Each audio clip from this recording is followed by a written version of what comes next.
Thank you, Tom, and to the Ford Hall Forum, Northeastern University. I have to tell you, I'm smitten by the size of the audience come to hear Professor Chomsky tonight. I'm just so delighted to see that expression of interest in the news, that statement that you're making by coming here tonight. When I was a very young reporter with the Canadian Broadcasting Corporation, I remember being in the production area of one of the major current affairs programs for radio. It was back in the 1970s. Now, I was brand new, and I was being shown around, and everyone was being very polite to me and speaking in very soft voices, as you do when you're gently trying to integrate someone into something new. And one of the senior producers slammed down the receiver of his telephone, stood up, and said, "All right!" It was a sort of 1970s version of "yes!" Everyone turned to him, and he smiled like this trophy fisherman. And he said, "We've got him." There was a pause of expectation in the room, just like this one now. "We've got Chomsky," he said. And a sigh of satisfaction in the room. Now, I was a very young reporter. I knew the name, but being the Ace Cub reporter wannabe that I was, I knew I had to find out a little bit more about the man. So I thought, well, that's simple. I'll just read what he's written. Right. 30 years ago, that was a full-time job. Even today, just keeping up with the writing of Noam Chomsky is a full-time job. He has written over 70 books, over 1,000 articles. He writes about linguistics, philosophy, intellectual history, contemporary issues, international affairs, and U.S. foreign policy. Mr. Chomsky was born in Philadelphia. His undergraduate and graduate years were spent at the University of Pennsylvania, where he received his PhD in linguistics in 1955. While he was a junior fellow at Harvard, he completed his doctoral dissertation entitled Transformational Analysis. It later formed part of a more extensive work called The Logical Structure of Linguistic Theory. Noam Chomsky joined the Massachusetts Institute of Technology in 1955, and in 1961 was appointed full professor in the Department of Linguistics and Philosophy. From 66 to 76, he held the Ferrari P. Ward Professorship of Modern Languages and Linguistics.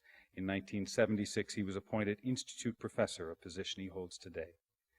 In the spring of 1969, he delivered the John Locke Lectures at Oxford. In January 70, the Bertrand Russell Memorial Lecture at Cambridge University. In 72, the Nehru Memorial Lecture in New Delhi. In fact, we were just exchanging remarks behind the curtain here about a trip that he just completed in India. He is on the move, perhaps more than most reporters you'll ever talk to. Professor Chomsky has received dozens of honorary degrees from universities on 4 continents. He is a fellow of the American Academy of Arts and Sciences and the National Academy of Science. In 1988, he was awarded the Kyoto Prize in Basic Science. That is the Japanese equivalent of the Nobel Prize. He has received the Helmholtz Medal, the Dorothy Eldridge Peacemaker Award, and the Ben Franklin Medal in Computer and Cognitive Science. Now, my sister is a speech pathologist, and she's particularly good at her job, so she understands Noam Chomsky on the topic of linguistics. I explained I was having a little bit of trouble with that, so she said she could put it to me in rather simple terms. She said that almost everybody that you meet who goes to school learns something as a result of the way that Noam Chomsky changed the way our education system introduces us to language. Now, what intrigues me as a journalist about Mr. Chomsky's mind is what he writes, what he says about power, about the way in which power is used, about the way that it is abused, and the way it is often excused. About this time, a year or so ago, he was actually talking about retiring. I don't know if it was, in fact, September 11th that kept him at his keyboard, but I can say that this nation and this world is a much better place for having his arguments and his ideas made as available as they are. So on the topic of the emerging framework of world power, I ask you to welcome Professor Noam Chomsky.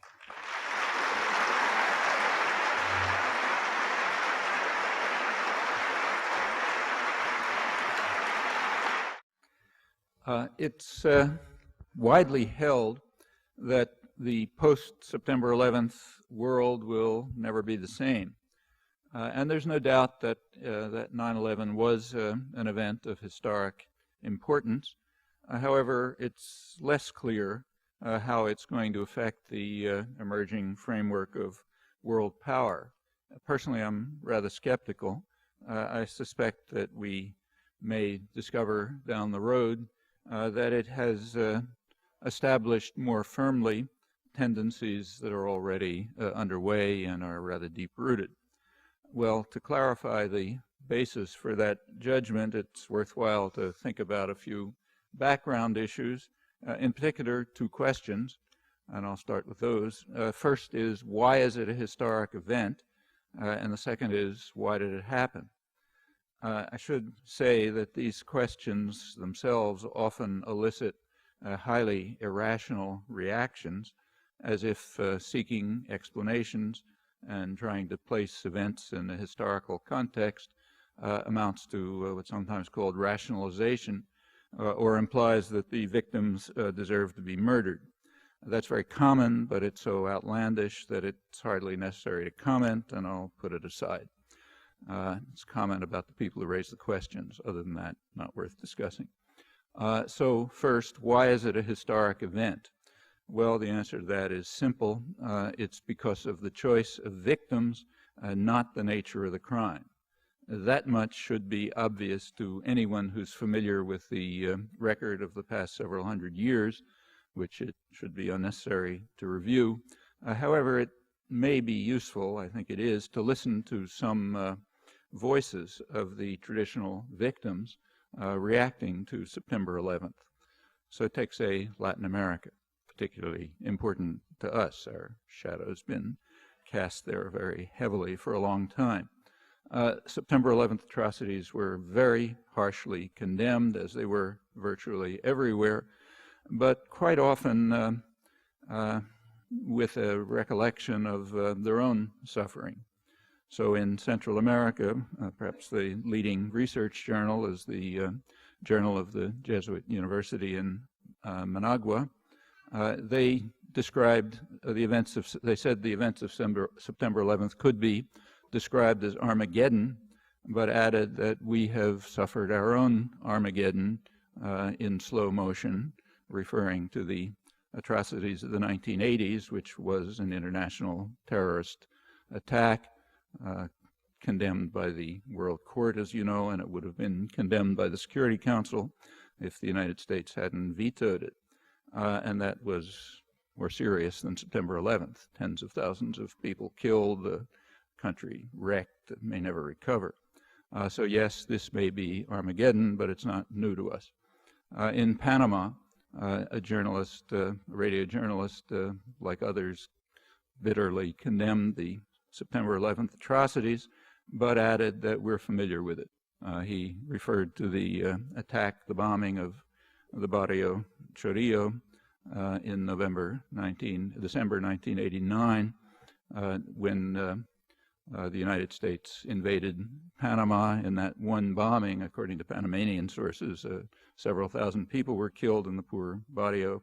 Since it's our atrocities, we don't investigate, and nobody really knows the details, but it was certainly serious. That invasion, that was Operation Just Cause, undertaken by George Bush I in order to kidnap a disobedient thug who was brought to the United States and tried and is now in jail, sentenced for crimes that he committed almost entirely on the CIA payroll. Well, they remember that. Others refer to Operation Condor and the atrocities in the Southern Cone, again, international terrorism because of the U.S. involvement, crucial involvement. Others speak of the international terrorist wars of the 1980s in Central America that left hundreds of thousands dead, millions of refugees and orphans, 4 countries ruined. There were international Gallup polls taken after September 11th. Condemnation of the atrocities was near universal. On the other hand, there were very few places where there was much support for a military reaction. Some places, apart from a few places, it rarely went above about 30%, rather legal means. the kind of means that Nicaragua attempted to pursue, but failed because they ran up against a more powerful force, namely us, that wouldn't permit legal means. In Latin America, support for military action was the lowest. The highest in Latin America was about 11% in Venezuela and Colombia. The lowest was 2% in Mexico. The essential fact that lies behind this was described quite simply by Carlos Salinas, who directed government relations for Amnesty International for many years with particular concern for Latin America. And what he said is that Latin Americans know better than perhaps most people that the U.S. government is one of the biggest sponsors of terrorism, and they know it from firsthand experience. Of course, it doesn't follow that innocent Americans should be slaughtered by terrorist gangsters, nor did anyone suggest that, but neither should other people. And the facts are not forgotten elsewhere. Well, let's move to another part of the world where happens it just was a few weeks ago, Diyarbakir in southeastern Turkey. This is the sort of unofficial capital of the Turkish Kurds. That's 10 or 15 million people. They have suffered horrendous atrocities in recent years, some of the worst atrocities of the 1990s. Several million refugees, tens of thousands of people killed, hundreds, thousands actually of towns and villages destroyed, much of the countryside razed in Diyarbakir. There's nobody knows how many, but maybe hundreds of thousands of refugees in the region right nearby outside the city walls, and living essentially in a dungeon, huge dungeon under terrific repression. Where did that come from? Well, it came from us. We paid for it.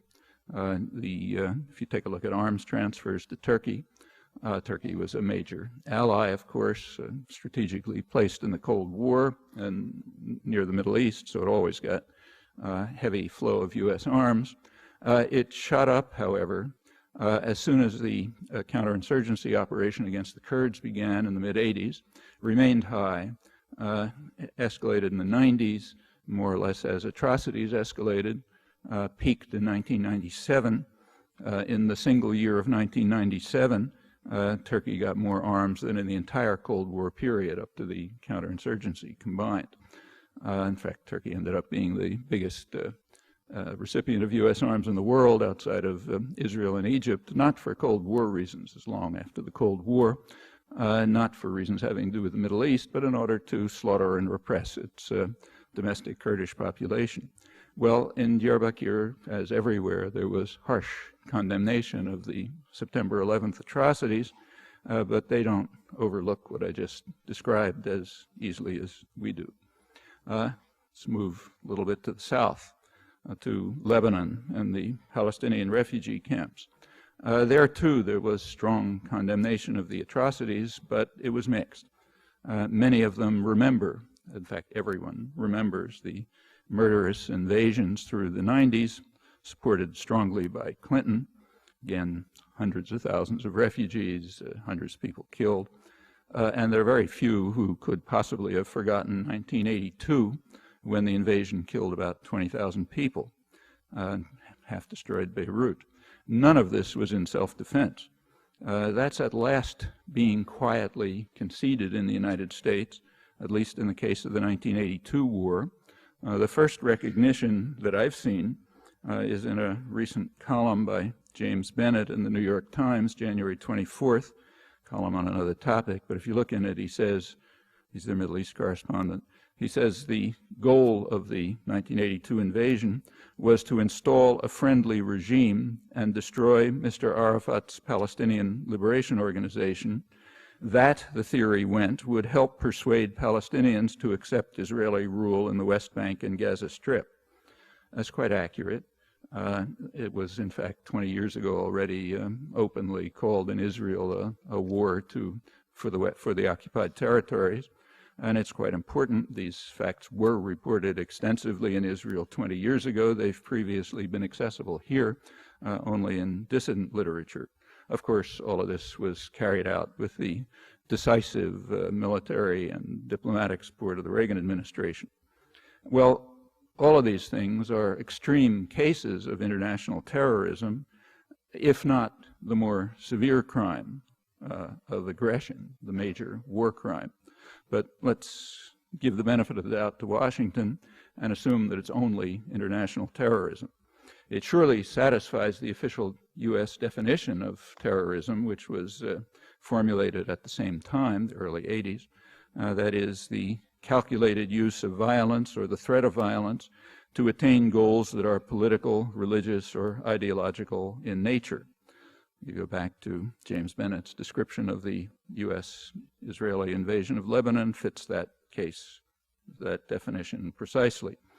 Furthermore, by far the most extreme acts of terrorism, international terrorism, in the region in those years, the 1980s, were either U.S. initiated or U.S. backed, and that included the peak year of international terrorism, 1985. It was picked as the peak story of the year.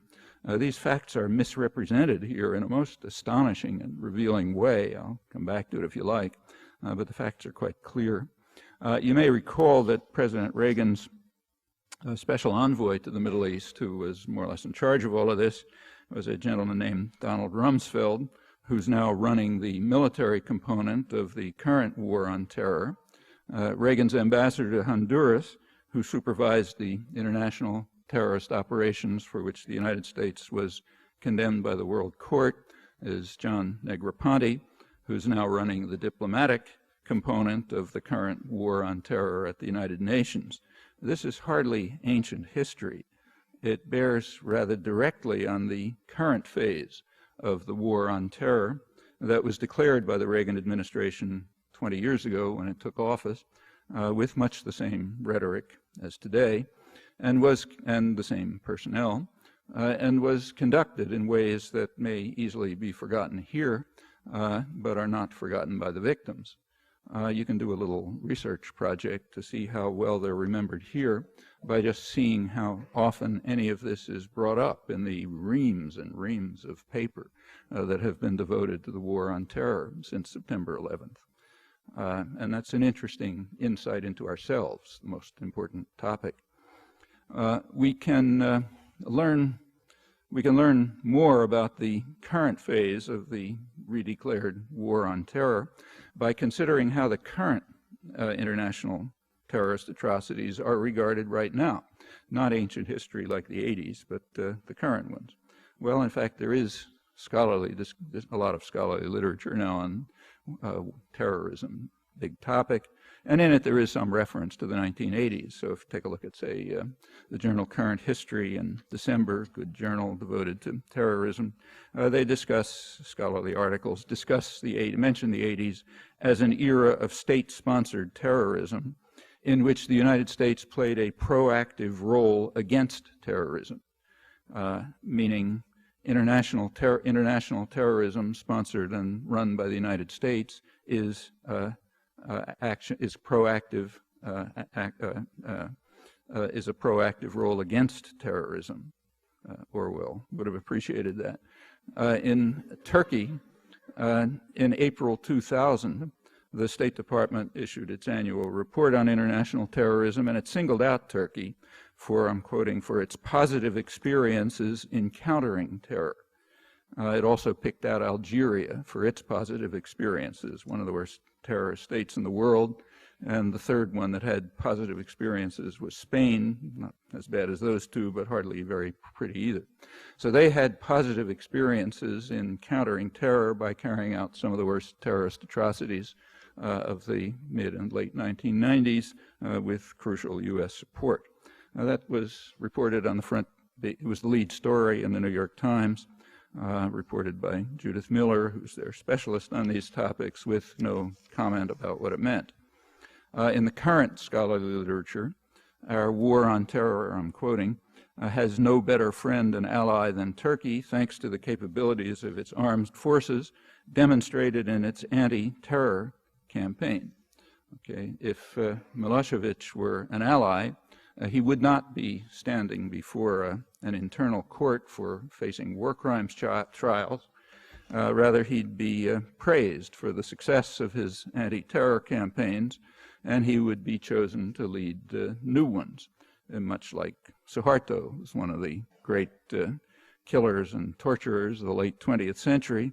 He was praised in the mainstream as a moderate who's at heart benign as the blood was flowing, and he was hailed as our kind of guy by the Clinton administration shortly before he was overthrown by popular rebellion.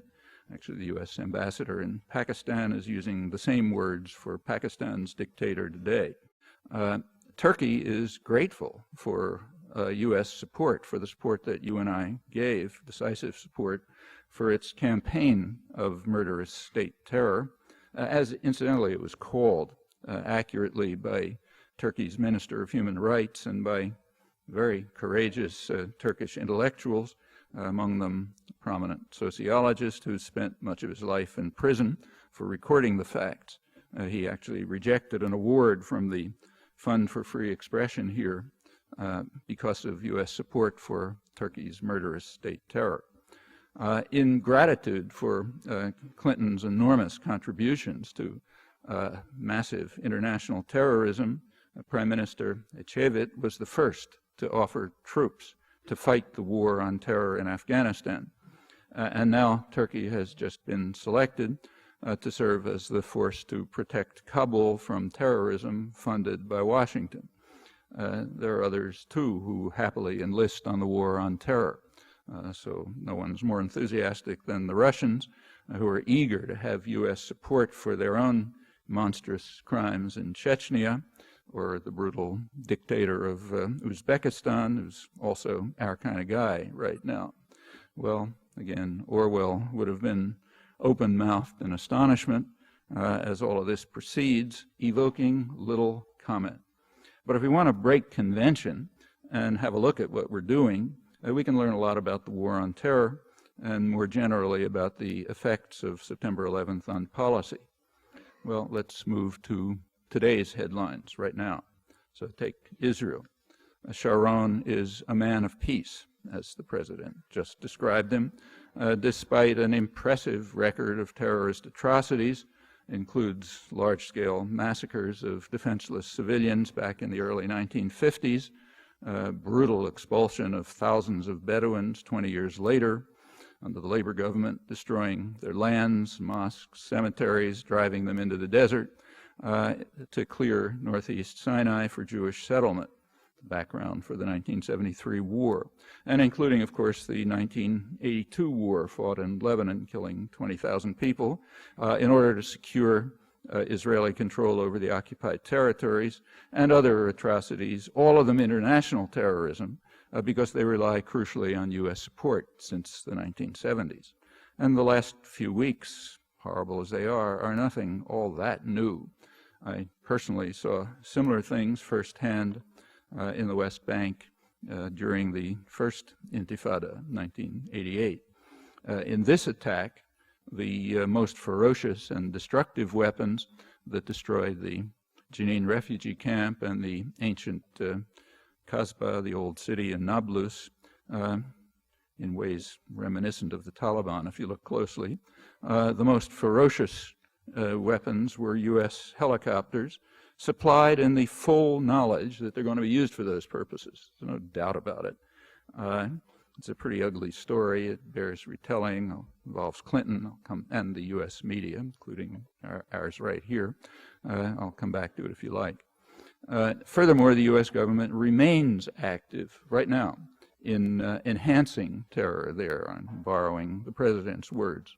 So in last December, the Security Council debated a resolution calling for the implementation of the Mitchell Plan and the dispatch of international monitors to oversee the reduction of violence.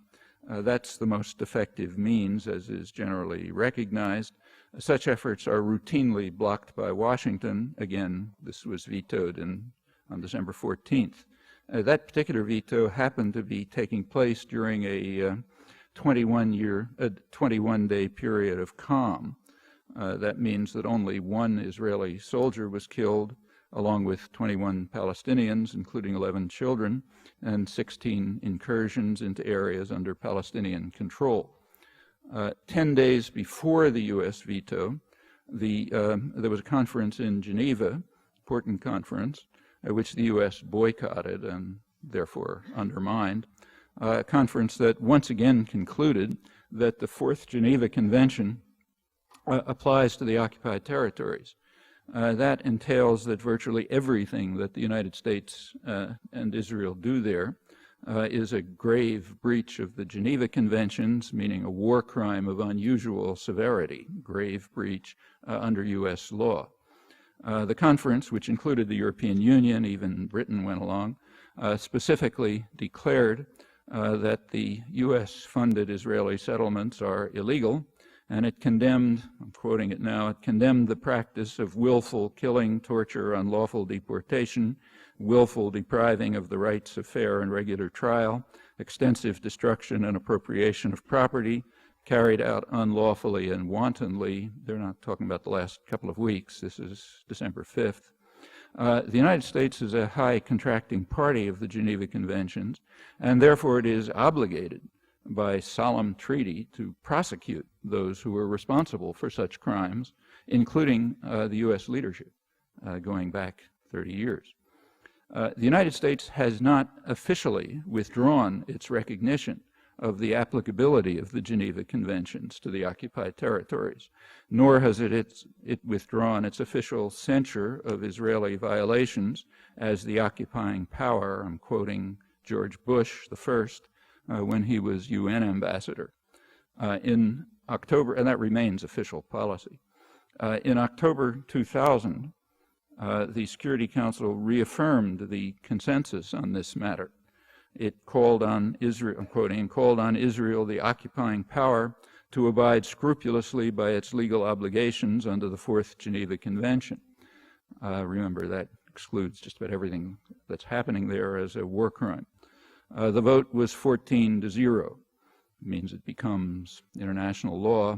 The 0 is because of one abstention. Clinton abstained, presumably not wanting to veto one of the core principles of international humanitarian law, particularly in the light of the circumstances in which it was enacted in 1949 in order to criminalize formally the atrocities of the Nazis in occupied territories. Well, all of this is another significant contribution to enhancing terror, all the more so because it's scarcely reported. The Geneva Conference, in fact, wasn't reported, and very quickly consigned to the memory hole, which is already amply furnished with our own quickly forgotten crimes. None of this, however, is forgotten by the victims. Yes, September 11th was a horrifying atrocity. Unfortunately, it's not new. What's new is the direction in which the guns are pointing. For the first time in the history of Europe and its offshoots, that is us, they were the victims, not the perpetrators of horrifying crimes of this nature. And that's a historic event. Why was it carried out? Second question. Well, here we have to make a distinction between two groups. One is the actual perpetrators. I assume, as everyone else does, that it's either Al-Qaeda or something very like them. And why they did it is there's no one who knows that, the answer to that any better than the CIA, which recruited them, armed them, trained them, directed them to cause maximal harm to the Russians, and not to help the Afghans, which would have been a legitimate objective. The same special forces that are chasing them around in Tora Bora a few years earlier were training them to carry out terrorist atrocities. And they did. They carried out, during the 80s, they carried out terrorist acts within Russia, which were pretty serious, almost led to a Russia-Pakistan war at one point. That all ended in 1989 when the Russians withdrew. They didn't stop their terrorism against the Russians because they love Russians, they hate them, but rather because they had achieved their objective, which was clear and explicit. The objective was to drive the infidels out of the Muslim lands so that they could initiate their own reign of terror, as they immediately did. In 1990, they turned against the United States for essentially the same reasons. From their point of view, the United States is occupying Saudi Arabia, even much more significant than occupying Afghanistan for them.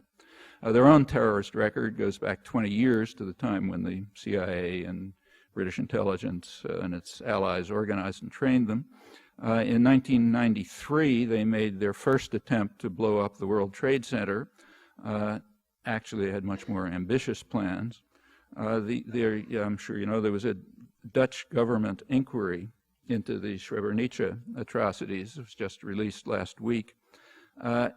From it, we learned that at the same time that they were trying to blow up the World Trade Center, U.S. C-130s were flying radical Islamist mujahideen from Afghanistan to the Balkans, also Iranian-backed Hezbollah fighters, and also a huge flow of arms going through Croatia, which took a substantial cut. They were there to support the U.S. side in the Balkan wars, while Israel, Ukraine, and Greece were arming the other side, which explains why unexploded mortar bombs landing in Sarajevo sometimes had Hebrew markings, quoting a British political scientist reviewing the report that was published last week by the Dutch government. Well, why are radical Islamists attacking the United States while continuing to work as its agents?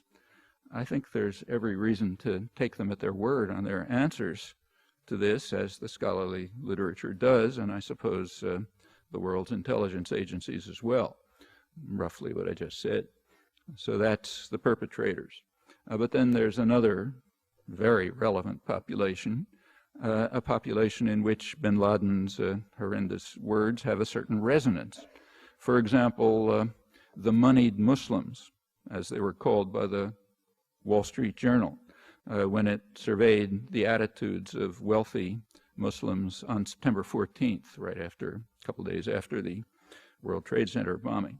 That means they were interviewing in the Middle East bankers, lawyers, other professionals, managers of multinationals, some of whom describe bin Laden as, in their words, the conscience of Islam, even though they despise him and they fear him. They fear him for good reasons. They know that they are his primary targets. They are very strongly supportive of U.S. policies in general, but very bitter about the U.S. role in the region. And they state their reasons. The Wall Street Journal, to its credit, reported them accurately. Namely, the U.S. supports corrupt and repressive regimes that undermine democracy and development.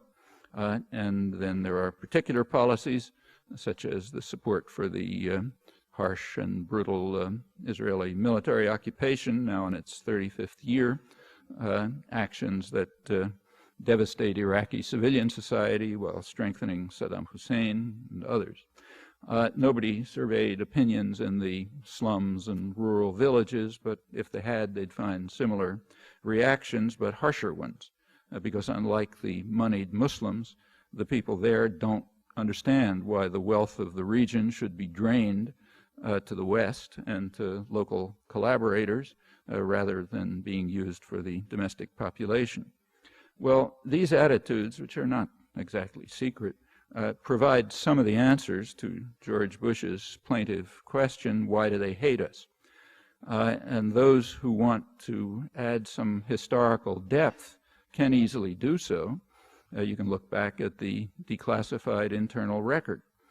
So say back to 1958, which was a crucial year in U.S. foreign policy. In that year, and the records are declassified, in that year there were three major crises in the world. Eisenhower and Dulles, President, Secretary of State, insisted that there was no Russian connection in any of them, which is incidentally rather typical of the Cold War period when you look closely at particular cases. All three were oil producers. All three were Islamic, Indonesia, North Africa, Middle East. But they were secular Islam in the three cases. In the Middle East, Eisenhower pointed out to his staff that, I'm quoting him, the problem is that we have a campaign of hatred against us, not by the governments, but by the people. Why? Why? This is 45 years ago, not after September 11th. The National Security Council explained, highest planning body, I'm quoting them, they said, "In the eyes of the majority of Arabs, the United States appears to be opposed to the realization of the goals of Arab nationalism. They believe that the United States is seeking to protect its interest in Near East oil by supporting the status quo," that means corrupt and brutal governments, "and opposing political or economic progress." And they point out that that perception is difficult to counter since it's accurate. Our economic and cultural interests in the area have led not unnaturally to close U.S. relations with elements in the Arab world whose primary interest lies in the maintenance of relations with the West and the status quo in their countries. So that's the policy we do follow and we should follow, and it will lead to a campaign of hatred against us, much as the Wall Street Journal and others found after September 11th when they surveyed the opinions of the wealthy and the privileged, who are closely linked with Western power and support its basic objectives.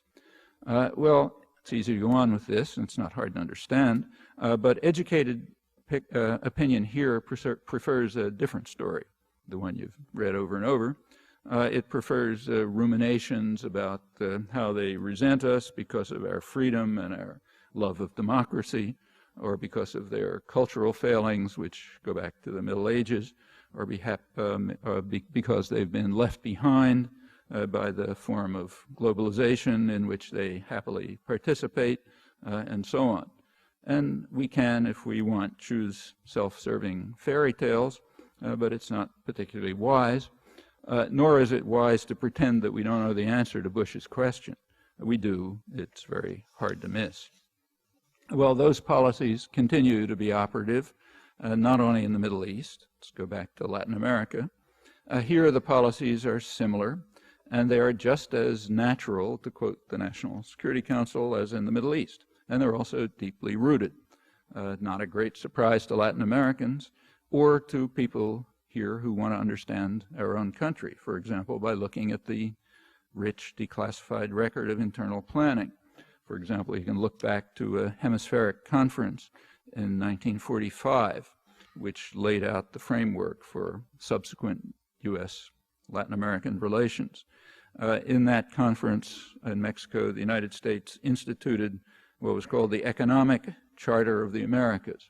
And its goal was, I'm quoting the State Department now, its goal was to counter the philosophy of the new nationalism that was sweeping Latin America. It's a dangerous doctrine which embraces policies designed to bring about a broader distribution of wealth and to raise the standard of living of the masses, and holds that the first beneficiaries of the development of a country's resources should be the people of that country, quoting the State Department. And of course, that's a serious misunderstanding. The first beneficiaries of a country's resources must be U.S. investors. We have to protect our resources, as George Kennan put it, top State Department planner. He was referring to the material and human resources that by accident lie elsewhere but are ours. And as he made clear and explicit, violence may be the only way. You may recall that Kennan was at the dovish extreme of the planning spectrum. He was removed in 1950 because he was considered too soft for this harsh world. And he's now revered as a great humanist. The threat of the new nationalism was overcome. The U.S. had the force to do it. One of the consequences was described by the World Bank just a few years ago. They pointed out that the region has the most unequal income distribution in the world, and there will be chaos unless governments act aggressively against poverty, which is appalling in its depth and scale. And that situation is expected to become worse. Last year, the U.S. intelligence community, with the assistance of academic specialists and people from the business world, published their projection for the next 15 years. Their projection is that what they call globalization will proceed on course, leading to a widening economic divide and greater financial volatility. Well, a widening economic divide means less globalization in the technical sense of convergence to a single market, but more globalization in the doctrinally preferred sense of concentration of wealth and power. And more financial volatility, well, that means slower growth and even more harm for the poor majority. So that's the optimistic scenario. These predictions were a few months before September 11th. There's no indication that these tendencies of the emerging world framework of world order, there's no indication that they're going to change, except in one respect. They're likely to become more pronounced, with consequences as grave as those that the World Bank predicts. And they're very deeply rooted. They're not the kind of policies that change easily. You can get some further insight into the likely effects of September 11th by looking back a few years to the preceding moment when it was widely argued that there would be a crucial turning point in world affairs, namely the end of the Cold War. That was definitively over by November 1989 with the fall of the Berlin Wall. So what do we learn from that historic break? Well, I think if you look back now with 12 years, 13 years experience, we discover primarily continuity. Some tactical modifications, lots of new pretexts for old policies, but basically the same policies, the ones I've just outlined, which are indeed natural, just as the National Security Council recognized, deeply rooted in our institutions and therefore persistent. So let's take October '89, right before the fall of the wall. A national security directive on the Middle East recommended continued support for our friend Saddam Hussein, called for the use of military force where necessary and appropriate to defend our vital interests against the Soviet Union or any other regional power. Not Iraq, notice. A couple of weeks later, the Berlin Wall fell. A few months later, in March 1990, George Bush, #1, sent the annual message to Congress on the Pentagon budget. Same as previous years, we need a huge Pentagon budget, but now the pretexts were changed. So we still needed a huge intervention force directed at the Middle East, where, I'm quoting, the threats to our interests could not be laid at the Kremlin's door. That's contrary to the preceding October and all the years before. In fact, the threats were exactly the same as they had always been, namely indigenous nationalism, just as in 1958, when it was internally conceded that there were no Russians, or in Latin America or Southeast Asia or Africa, in fact, if you look closely, consistently. So the policies therefore continue, but now it's not in defense against the Russians because they're not there anymore. Other policies remain intact as well. In March 1990, we still needed the enormous military system, not to deter the Russians, but in defense against the technological sophistication of third world powers. And it's necessary to maintain what they call the defense industrial base. It's a euphemism for high-tech industry. As before, the Pentagon system has to remain in order to provide a cover for the dynamic state sector of the economy that serves to socialize risk and cost while privatizing profit, and it shields concentrated private power from market discipline.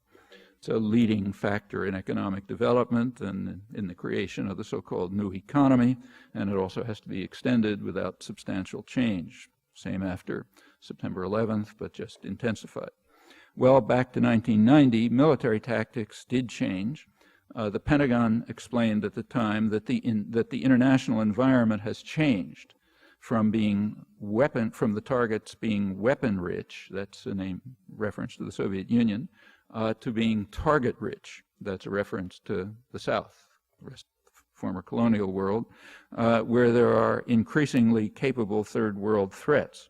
That's the Joint Chief of Staff at March 1990, quite in conformity with the public message to Congress.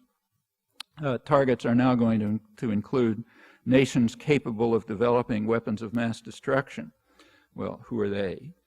Any nation is capable of developing weapons of mass destruction if it has some laboratories, a little bit of industry, some infrastructure, so that's just about everyone.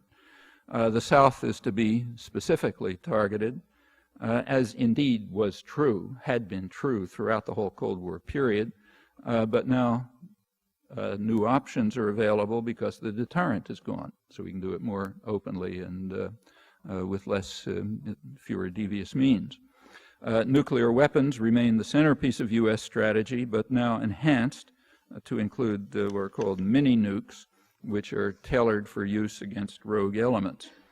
And these change now and then. So in 1988, shortly before, Nelson Mandela's African National Congress was designated officially as one of the more notorious terrorist organizations in the world, while South Africa was a valued ally, having killed only 1.5 million people in the surrounding areas, forget South Africa itself, just in the Reagan years. That was part of the war against international terrorism, which is now redeclared by the same people. A few years later, that calculation changed, and the recent past goes right down the memory hole, teaching us absolutely nothing. Returning to post-Cold War planning, Clinton's Strategic Command recommended that nuclear weapons should be used, when needed, in what they called preemptive reaction. Leave it to you to figure that one out. But even if they're not used, they cast a shadow over any crisis or conflict, so they must be available and visible to adversaries. The U.S. must also move on to placing offensive weapons in space. It's in violation of the Outer Space Treaty of 1967, which has so far been observed, and at the UN it's been reaffirmed in the last few years, the U.S. and Israel abstaining. It's being reaffirmed because everybody knows the U.S. is planning to violate it, and for good reasons, which are clearly explained in Clinton-era documents of the Space Command. They point out that in the past, navies were created in order to protect commercial interests and investments, and space is the next frontier, and we are powerful enough to monopolize it. War planners, furthermore, accept the same projections as the intelligence community. They also anticipate a growing gap between what they call the haves and the have-nots as the preferred style of globalization proceeds. Therefore, it follows that we need enormous destructive power in space on hair trigger alert in order to control the unruly have-nots who are going to be extending with globalization. Well, these Clinton-era documents go on to give quite a chilling analysis of the intended future. They're actually not very different from the recently leaked nuclear posture review of the Bush administration, which created a considerable stir when it was leaked to military analyst William Arkin a couple of weeks ago and published. The difference in reaction raises a number of questions, but I'll put that aside and keep to the main point, which is that the basic policies remain stable through two recent critical moments, the collapse of the Soviet Union and September 11th. The primary effect of the redeclared war on terror has been to provide the United States with a major military base in Central Asia for the first time. That puts the U.S. in a strong position to dominate the energy resources of Central Asia, but also, and I think more important, it complements the intervention system that's aimed at the far richer Gulf oil reserves that goes from Guam to the Azores, but the closest nearby base up until now was the island of Diego Garcia in the Indian Ocean, from which the population was expelled. The British courts have since accepted their plea, it's British Island, their plea that they have a right to return, but there's a higher authority which overturns that decision. The next target in the war on terror is supposed to be Iraq. According to Bush and Blair and Clinton administration officials and others, we cannot tolerate Saddam Hussein because he is so evil that he committed the ultimate crime. He even used chemical weapons against his own people. Those charges are completely accurate. they're missing only 3 little words, namely, with our support, which continued without any change for years after the ultimate atrocity. He's also charged with seeking to develop weapons of mass destruction, which I presume is probably true, but that charge also omits a slight fact, namely that the U.S. and Britain continued to provide him with the means to develop weapons of mass destruction well after his worst crimes, when he was a far greater danger than he is now. All of that means straight out that we can't possibly take these official pretexts seriously, and anyone who even repeats them is just saying, I'm a servant of power and a total hypocrite. But there are more obvious reasons. There are reasons. I mean, there are reasons and obvious reasons to overthrow the old friend and trading partner of George Bush I. Namely, he's sitting on the largest oil reserves in the Middle East after Saudi Arabia. And one way or another, the United States is likely to try to regain control over them, and the post-September 11th circumstances may do provide a window of opportunity. However, the project faces several problems. The most fundamental one, I think, is trying to find an acceptable successor regime. And that's not simple. The successor regime has to meet some conditions. It cannot allow any democratic tendencies, because if it does, the Shiite majority might influence policy towards accommodation with Iran, and the U.S. doesn't want that. And furthermore, the Kurdish minority might gain rights that would threaten U.S.-backed repression of Turkey's Kurdish population, which remains very severe. That issue is not a new one. It rose in April 1991, right after the Gulf War. At that time, a Shiite rebellion took place in the South, which might have overthrown the monster, but the Bush administration intervened. It refused to allow rebelling Iraqi generals access to captured equipment, and it authorized Saddam to use military helicopters and other armed means to drown the rebellion in blood. Later, Stormin Norman, who was in charge, claimed that he'd been snookered by the devious Saddam. He hadn't realized that when he authorized him to use air power, he would actually use it. The basic problem at that time was explained by Thomas Friedman, who was then chief diplomatic correspondent of the New York Times, so he's articulating State Department concerns. He pointed out that the best of all worlds for the United States would be an iron-fisted Iraqi military junta ruling Iraq just as Saddam did, much to the pleasure of U.S. allies Saudi Arabia and Turkey, and of course the boss in Washington. But since clones couldn't be found, the U.S. was stuck with second best, namely Saddam himself. Well, that problem still remains. Currently, the State Department and the CIA are reported to be developing contacts with Sunni Iraqi generals, recent defectors, and they might be suitable replacements as clones. But here there are some problems too.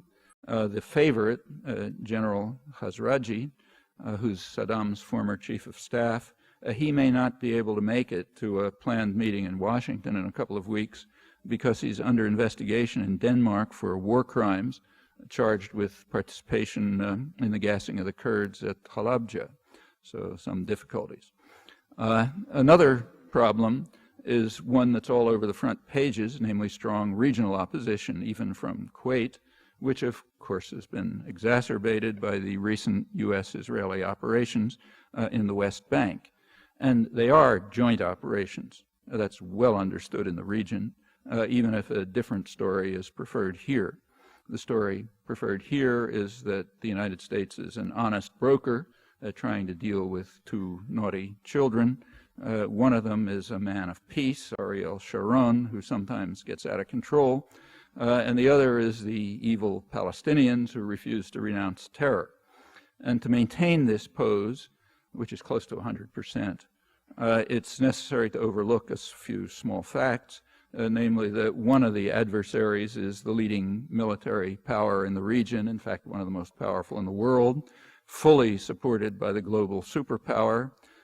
The other is a weak, defenseless population that the U.S.-Israeli alliance has ruled with considerable violence and brutality for 35 years, meanwhile rejecting every effort at diplomatic settlement while they proceed to integrate the territories within Israel in gross violation of international law, war crimes, severe, grave breaches of the Geneva Conventions. And all that continues. I already mentioned Washington's renewed steps last December to bar the obvious measures to reduce violence, and it takes considerable discipline not to see what seems obvious to commentators elsewhere, particularly in the Middle East, namely that Powell's mission was very carefully crafted to ensure that the man of peace would have time to complete his terrorist operations in the newly occupied Palestinian cities. Now, it's true that the president insisted that he must withdraw without delay, but Powell was quick to explain in a press conference right away that the words "without delay" mean as soon as possible. Kind of recalls Clinton's deliberations on what "is" means, which you may remember. The man of peace is not asked to renounce terror, and of course the master in Washington.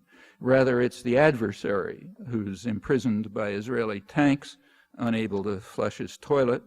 He has to renounce terrorism in terms acceptable to the master, even though everyone understands that those statements are completely meaningless, have no effect whatsoever.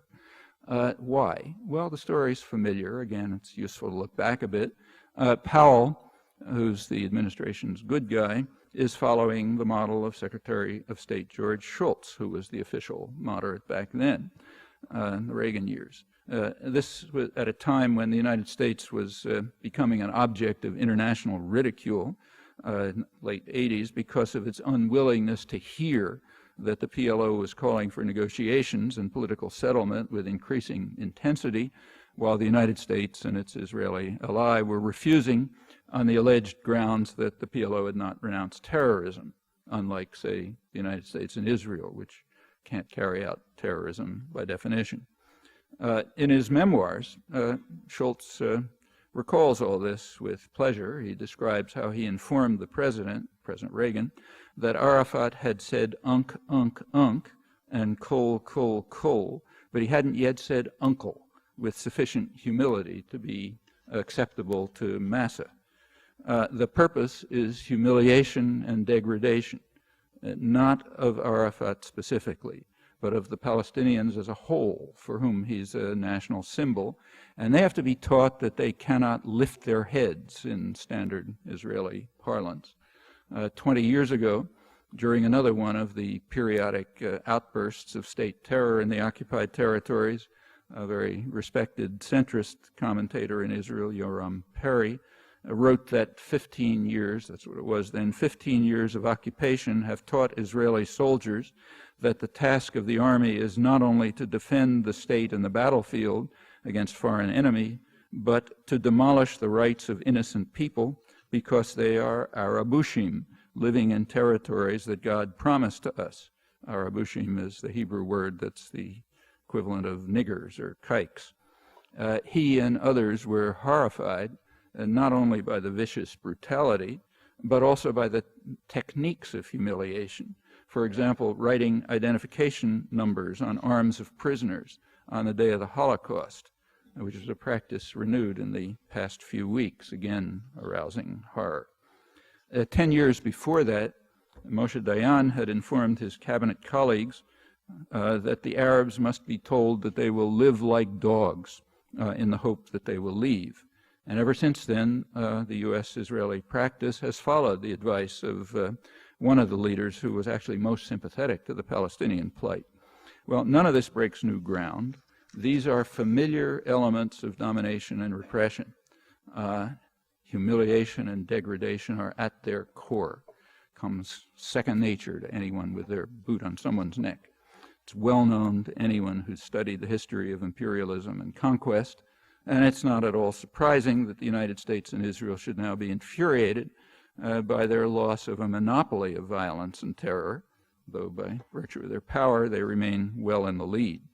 Well, the official justification for the perpetuation of many years of repression and terror is that the Palestinians rejected the magnanimous and generous offer of Clinton and Barak at Camp David in the year 2000, so they deserve their fate. And there's a simple way to evaluate that claim, very simple. Have a look at a map, okay? Unfortunately, it's a difficult task to carry out because none were published, which is interesting. It's not that it's hard to publish map. You want to know if the offer was magnanimous? Take a look at the map. That'll tell you. It's easy enough. I mean, they were published in Israel, in the Israeli press. They were published in marginal publications here. And unless there's something to conceal, they would have appeared regularly on the front pages here, along with the chorus of self-praise about our magnanimity. And a look at the maps reveals very quickly why they did not appear. It is true that the Clinton-Barak offers registered some progress. At the time of the negotiations, Palestinians in the West Bank were confined to over 200 isolated cantons, and the magnanimous offer reduced it to 4. Therefore, it approached from below, remember, it approached from below the moral level of South Africa in the depths of apartheid 40 years ago, when the first Bantustans were established. Bush and Powell have regressed even below that. They're offering no more than a vision of what South Africa actually implemented 40 years ago. There's also been no change in the intentions, which are openly announced, described by Barak's chief negotiator at Camp David, Shlomo Ben-Ami, one of the architects of the Camp David Accords and a dove in the Israeli spectrum. He explained, just before joining the government in 1998, he explained the intention of the Oslo process, namely to create a neo-colonial dependency for the Palestinians in the occupied territories with permanent dependence on Israel, meaning the U.S.-Israel alliance, so Bantustans. And the analysis is correct, and it should have also made headlines, right along with the unpublished maps, and along with the actions which were taken at the time to drive the point home. The final Clinton-Barak year, in that year, settlement programs expanded to their highest peak since 1992, pre-Oslo, under Sharon. Well, you take a look at history, it again reveals the continuity of policy. So right now there's a great deal of interest in the Saudi peace plan, which was adopted by the Arab League in March. And this is regularly described here as a historic opportunity if only the Arab states will at last accept the existence of Israel, as in fact they have repeatedly done, along with the PLO, since January 1976, when they joined the rest of the world in backing a Security Council resolution which called for a political settlement based on Israeli withdrawal from the occupied territories with, I'm quoting it, appropriate arrangements to guarantee the sovereignty, territorial integrity, and political independence of all states in the area, and their right to live in peace within secure and recognized borders. So that's in effect UN 242, the basic document, amplified to include a Palestinian state. As usual, the resolution was vetoed by the United States, which is a double veto. It vetoes it from history. Similar initiatives have regularly been blocked by Washington right to the present. A majority of Americans also support the political settlement that is now reiterated in the Saudi plan, but unless they undertake a research project, Americans cannot know that the primary barrier to the diplomatic settlement that they support happens to be the Washington-Israel alliance, as it's been for 25 years, actually longer if we look closely. Well, unless this changes, and that means changes right here, the prospects there are for descent into even more bitter tribal warfare with ominous consequences that are likely to spread well beyond. Well, finally, looking back over quickly, very quickly, over a longer stretch, at the end of World War II, the United States had a position of global wealth and power that had no analog in human history. With the reconstruction of other industrial societies, the U.S. share of global wealth declined from about half after the Second World War to about a quarter by the 1970s. That's the time when the major critical change in post-war policy took place, namely the post-war economic system was dismantled and the current neoliberal framework was established. It's been accompanied for the past 25 years by deterioration in major macroeconomic indices, apart from countries that didn't follow the rules, and a notable attack on the substance of democracy. These are important topics, but I can't go into them now. Well, by the 1970, the world had become economically tripolar, with roughly comparable centers in North America, Europe, and East Asia, but it was militarily bipolar, US and Russia. And each of the superpowers imposed constraints on the other. And the Cold War conflicts, which were of course violent and destructive, were within the domains of the superpowers. With the collapse of the Soviet Union, the world became unipolar militarily, remaining tripolar economically as it is now. A couple of years ago, Harvard political scientist Samuel Huntington wrote in the main establishment journal, Foreign Affairs, that much of the world, he seemed to imply most of the world, considered the United States to be a rogue state, the greatest threat to their existence, possibly a reasonable estimate, and possibly more so today.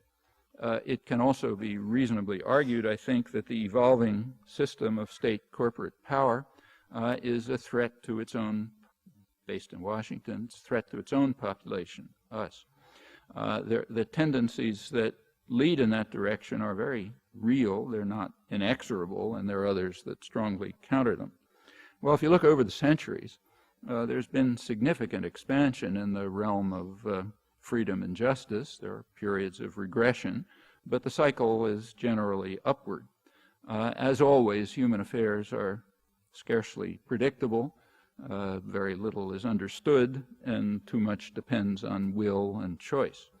The emerging framework of world power should not be an object of detached contemplation, but has to be forged by dedicated work and struggle, always based on an effort to dismantle doctrinal constraints, to see what's before our eyes, which is not really very deeply hidden. Starting down here.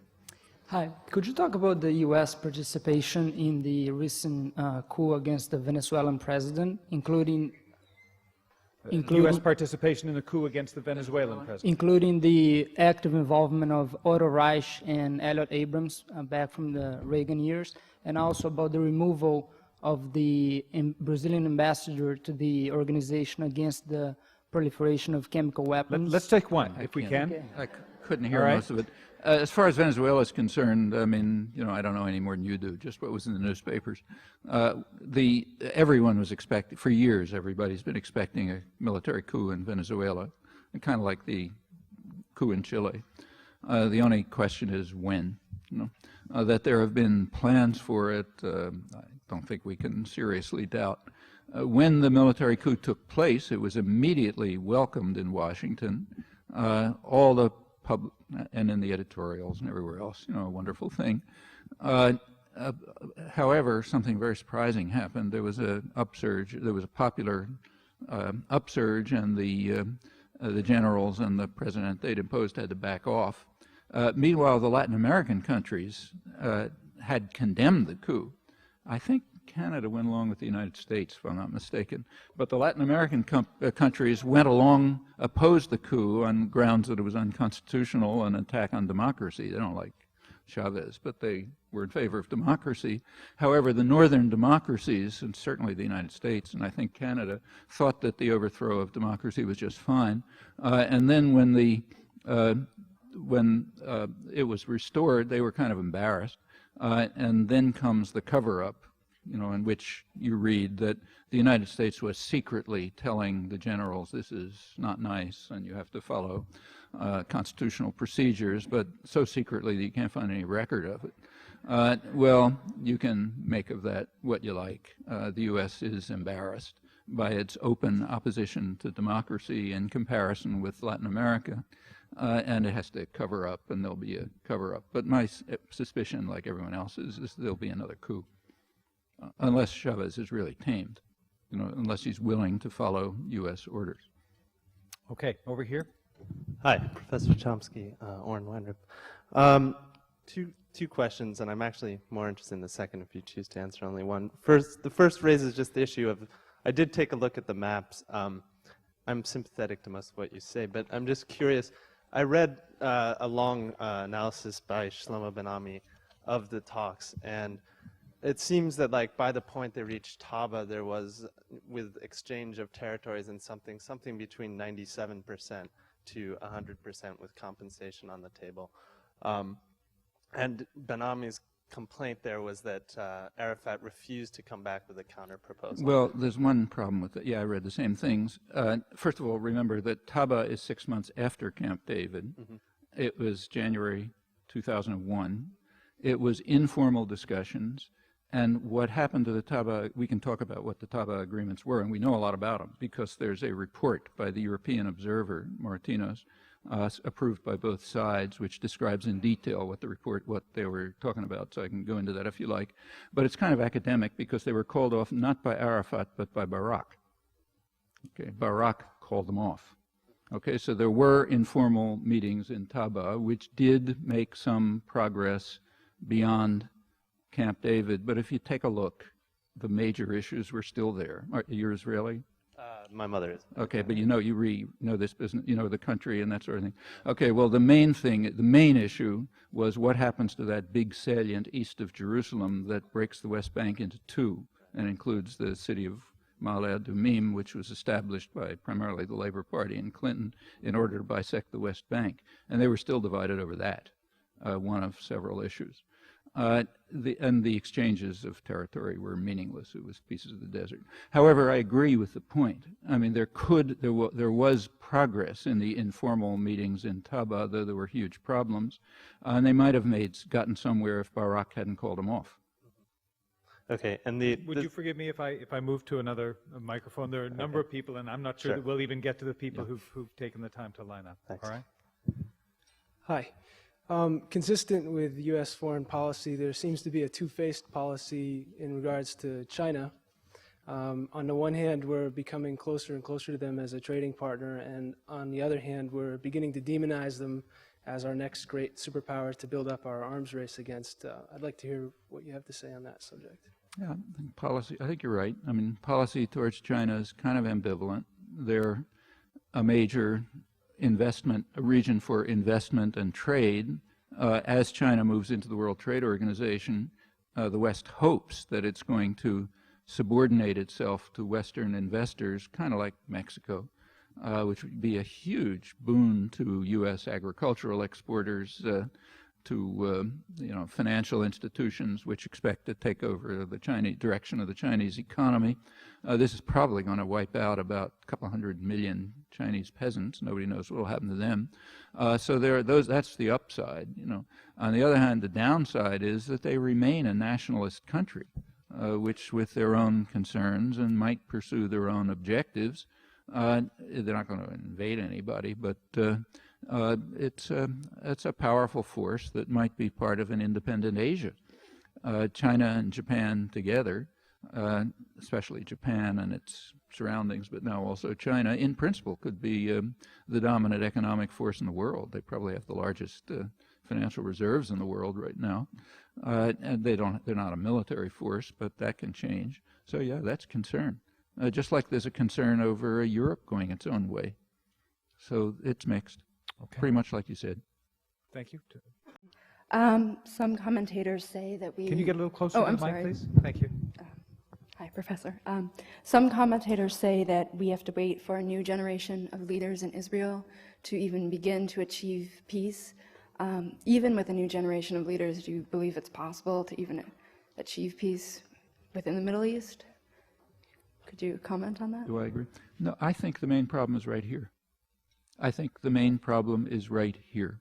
It's very easy to blame other people for the terrible things they do, right? So you can look at all these bad people in the world and they're doing all kind of awful things. In fact, there's a new literary genre that's developing, which is very widely hailed in the United States. You can read, laudatory reviews in all the main papers. It's about, it's a series of books, one by the head of the Human Rights Center at Harvard, which do talk about a flaw in the American character and therefore are extremely courageous. The flaw is that we somehow don't respond properly to the crimes of others. Okay, you take a look at those books and the laudatory reviews and the indices and so on, you notice there's a slight gap. How do we respond to our own crimes? Well, that you can't ask. Okay, so you can go as far as saying, well, we don't respond properly to the crimes of others, and that's an enormous act of courage, and we laud it, and so on.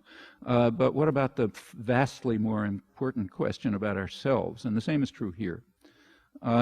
There will not be, there's conflicting groups inside Israel right now, and there will be in the future. But those who want to move towards a peaceful accommodation are not going to get anywhere unless they have support in the United States. And so far, the United States has, for 25 years, insisted on blocking peace. Remember, the Saudi peace plan, in essence, was proposed at the Security Council 25 years ago, blocked by the United States. The U.S. vetoed the similar plan again in 1980. It blocked, along with Israel, blocked similar Saudi plan in 1981. Right through the 1980s, it was blocking PLO and Arab state and European initiatives, more or less of the same type. You take a look at the General Assembly records where there's no technical veto. Year after year, from the mid-70s up till the 90s, there are regular votes every December session on similar proposals with numbers like, 150 to 2, U.S. and Israel. Sometimes they pick up, Dominica or something like Micronesia. But that's what's been going on. There's great praise for Baker, who was very forthcoming, Secretary of State for George Bush. You can read it in the Christian Science Monitor this morning, big review of the so-called peace process, lauding Baker for really going very far. The only thing it doesn't mention, and is never mentioned, is the Baker Plan. That is the official U.S. policy in December 1989, called the Baker Plan. You can read it in the State Department bulletin, which endorsed, I'll tell you what it said, it endorsed the coalition position of the Israeli government, that's Shamir and Peres, their position, which has never been published in the United States except in the dissident literature, but it is the Baker Plan. Their position says, first, there cannot be an additional Palestinian state between Israel and Jordan. What does additional mean? Well, it means there already is a Palestinian state, namely Jordan, and there can't be an additional Palestinian state between Israel and Jordan. Second, the status of the occupied territories called Judea, Samaria, and Gaza will be determined according to the guidelines established by the Israeli government. That's point 2. Point 3 is we will allow free elections under Israeli military rule, and though they didn't mention it, with tens of thousands of Palestinian intellectuals in jail. Well, that last point did get some mention here, showing how forthcoming we are and how much we love democracy. But the first two, didn't describe it the way I just did. I said free elections, isn't that wonderful? But that's the Baker Plan, which is now being lauded as tremendously forthcoming. In fact, there just isn't an exception. You take a look at the whole record. It's a formal, these are not secrets. You don't go to declassified records for these. It's all public material. There's simply no deviation from that position. I mean, on paper there is. Like you can read Jimmy Carter in the New York Times a couple of days ago saying, yeah, we all agreed. In fact, he even says Begin agreed on Israeli withdrawal from the occupied territories in 1978. I mean, if he believes that, you just have to have pity on him. What Begin said in 1978 is we're not going to withdraw from the occupied territories, we're going to settle them. You want to pay for it? That's fine. And Carter did. In fact, U.S. aid to Israel went up to half of total U.S. aid. Now, maybe Carter believes he heard Begin say, I'm going to withdraw, but he certainly didn't say it, and he certainly didn't act on it. Now, until that changes, there will be no opportunity for political leadership to develop in Israel that will try to implement these approaches. Professor, I think you've done a marvelous job of deconstructing American foreign policy and a lot of the myths that are used to rationalize it. I wonder if you could talk some more about where we go from here, where the Israelis go from here, where the Palestinians go from here. Oh, can we just pick one? I just Well, talk about us. I let's mean, talk Israelis about- and let's talk about Palestinians, the that's up United to Well, them. I shall we? think, Yeah. if I can just make a brief comment, I think you would find that in all those constituencies, a vast majority of the population, out of fear, in some cases very justified, feels that all the actions are justified in terms of self-defense, which 9/11 sort of underscores for most Americans. Well, I'm not interested in giving lectures to Palestinians and Israelis. I mean, when I'm in Tel Aviv or when I'm in Birzeit, I tell them what I think they should do, but I'm here, okay? So I think we should ask what we should do. What we should do is very straightforward and simple and within our reach. First of all, break through the doctrinal constraints, which are rigid, and find out what's going on, okay? Once you find out what's going on, well, you maybe agree that I'm right, or you may think I'm wrong, but whatever it'll be, you'll at least know what's going on when you look at the maps and so on. And if what I said turns out to be more or less accurate, it's clear what we ought to do. We ought to change U.S. policy so that it no longer is the major impediment to peace in the region. And that's, you know, it's a pretty conservative view. You know, it means taking the position of the majority of the American population, and even the formal position of the U.S. government, saying, okay, let's do it. And we know how to do it. Israel will respond to what the U.S. says. They have to, they have no choice. And they always do when the push comes to shove. If there's any resistance, you just make a hint that maybe we'll suspend arms shipments for a little while. But there's no real need. If the U.S. agrees to accept the long-standing international consensus on this and the position of its own population, yeah, you can move towards the kind of settlement that everyone more or less agrees is the only short-term possibility. Some kind of two-state settlement on the internationally recognized borders with all the wording that I just repeated from the 1976 declaration that comes from UN 242, the rights of both states in the region to peace and security and so on and so forth. The Palestinian state would certainly be disarmed. There could be some border adjustment, you know, mutual adjustments. There might be some territorial trading. These are all technicalities. The main thing is to agree to the general point that there can be a viable Palestinian state. Unless that's agreed to, there won't be any progress, and the U.S. has so far totally refused that. Over here. Good evening, Professor Chomsky. Are you familiar with House of Representative Cynthia McKinney, Democrat from Georgia, her allegations that certain segments of government knew in advance about the terrorist bombing and that the Bush family in particular were in cahoots with a so-called bin Laden construction company? Well, Cynthia McKinney's a great person, and I'm glad she's in Congress. She didn't actually make those allegations the way I read it. She raised some questions, and I think myself the questions are off the wall. You know, I don't think there's any conceivable possibility that this was known in advance by U.S. intelligence. However, the second part is not even dubious. The Bush family and those around them were certainly involved with the bin Laden family in all kind of projects. In fact, Dick Cheney, a lot of his money comes from dealings through various, you know, intricate offshore groups and so on, dealings that get Iranian and Iraqi oil to the United States. And yeah, the family, there's all kinds of intricate involvements there, which would quickly be discovered if anybody looked for them. On the other hand, that's separate from the allegations about involvement in the, say, World Trade Center bombing. That just doesn't make any sense, in my opinion.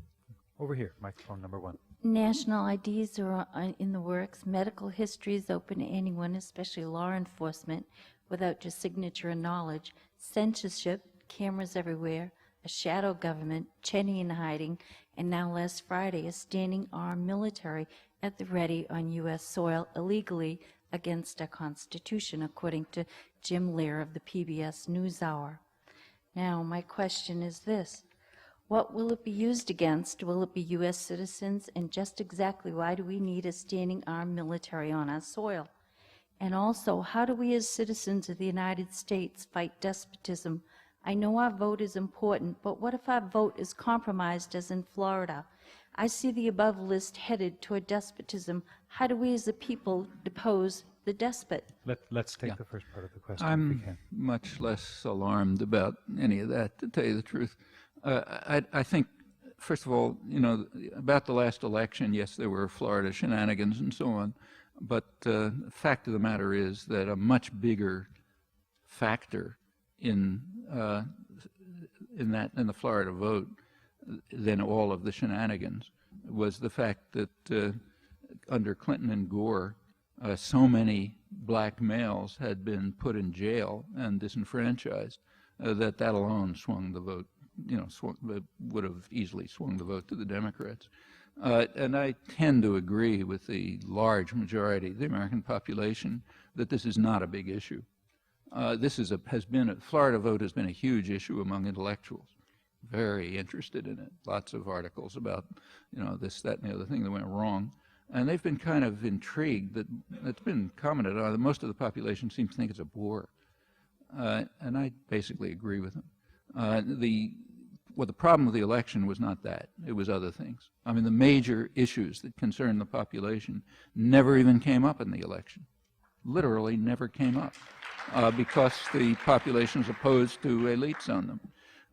Right before the election, you know, like on the eve of the election, about 75% of the population regarded it as a joke. Some kind of game among rich people and party bosses and the public relations industry. So therefore, they're not much interested if, you know, the Supreme Court made some crazy decision to switch it one way or another over in what was pretty near a statistical tie. So whatever was going on there was serious, but I think we're looking at the wrong problem. There was a problem, but it was not the stealing of the votes. We have time. On the military part, you know, look, the civil libertarian tradition in the United States is by now quite strong. There were times, and not in the very recent past, when the government was able to carry out highly repressive and brutal actions. I don't think that's possible anymore. There's just been too many victories, especially in the last 30 or 40 years, which have established barriers to government repression. We face plenty of problems, but in my view, at least, that's one of the least of them.